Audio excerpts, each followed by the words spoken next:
Hero Review. Wow.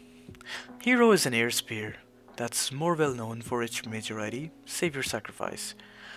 And honestly, it's one of, if not my favorite weapon in the game.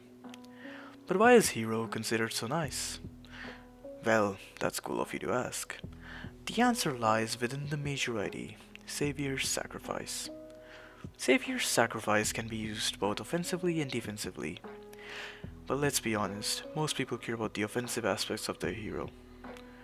Hero can also outperform certain mythics in damage, despite having lower base damage due to having Savior Sacrifice's 30% increase in damage. But before I get to the meat and gritty parts of this review, let's talk about something funny. Using Hero defensively.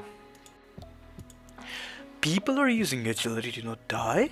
No way! But still, this is an underrated aspect of using Hero. Hero only has 3 stats: walk speed, main attack, and health regen percentage. In defensive hero builds, at least one of them, health regen percentage can prove to be very useful, since it allows you to stack up the health regen raw that you're getting from builds like Boreal, Eden Blessed Guards, etc., and have lower chances of dying than Guardian due to Savior Sacrifice's damage reduction. Hero also helps with solo tanking to a better extent than Guardian. Why? Because Savior Sacrifice can allow you to get more effective damage reduction. That's the key word there. Effective damage reduction. Guardian just gives you raw health, and of course that raw health can be useful if you have 150 defense agility using consumables, but if you don't, then you're better off just getting 150 defense and agility along with Savior Sacrifice to get better damage reduction. Keyword reduction. Nonetheless, Hero is also used as a support weapon. How, you ask?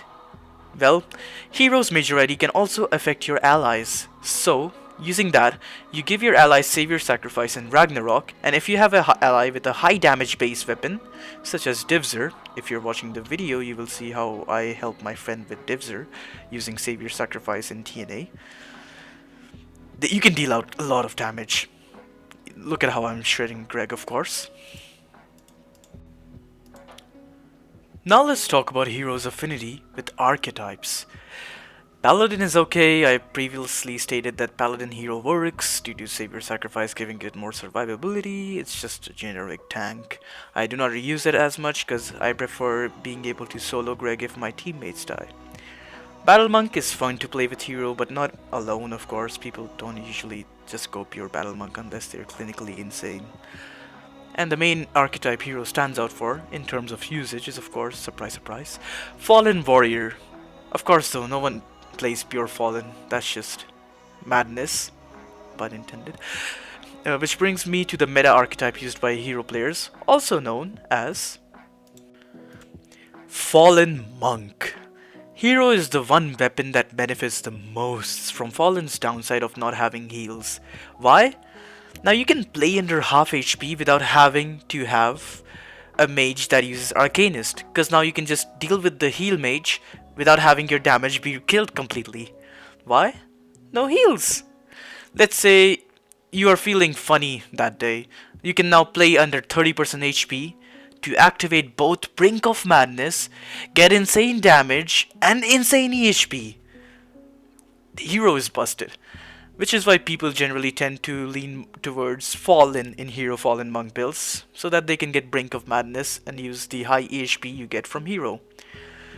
Not only that, but it also works well with the Monk aspect of the Fallen Monk due to its mobility, that we should always just have a nice, yeah, you exist, good job. But let's not forget another stats that's generally overlooked by playing Hero, which I told you I would get to. The skill points. The strength bonus? Well, remember when I said Hero has low base damage? Who cares? You're getting all these stats and IDs to counter that? The strength bonus also allows us to focus on specific stats and builds, which I will now talk about.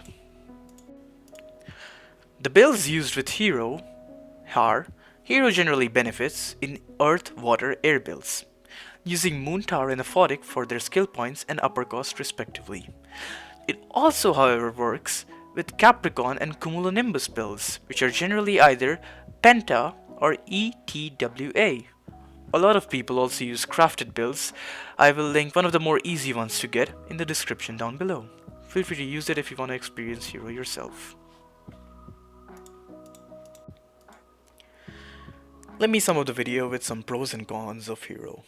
Pros of the weapon: Hero is an easy to use mythic due to its walk speed and agility.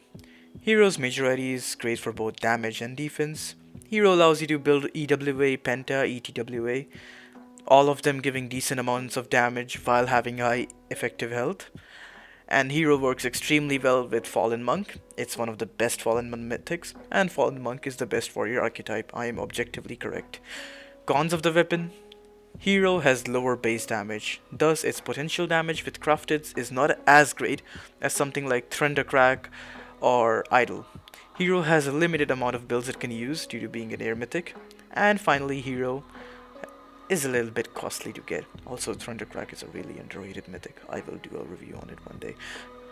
And now to sum the video up, thanks for watching the video, guys. I did so many takes on this shit. This was a lot of effort on my end, so please remember to hit the like and subscribe button, as that gives me motivation to make more videos. And feel free to give me suggestions about various mythics to cover in the future and how I can improve my video if that's possible. If you have some cool hero builds, feel free to DM me on Discord. You can find me on the Wynncraft Discord, I guess. And yeah, see ya. This video took me so long to make. See ya.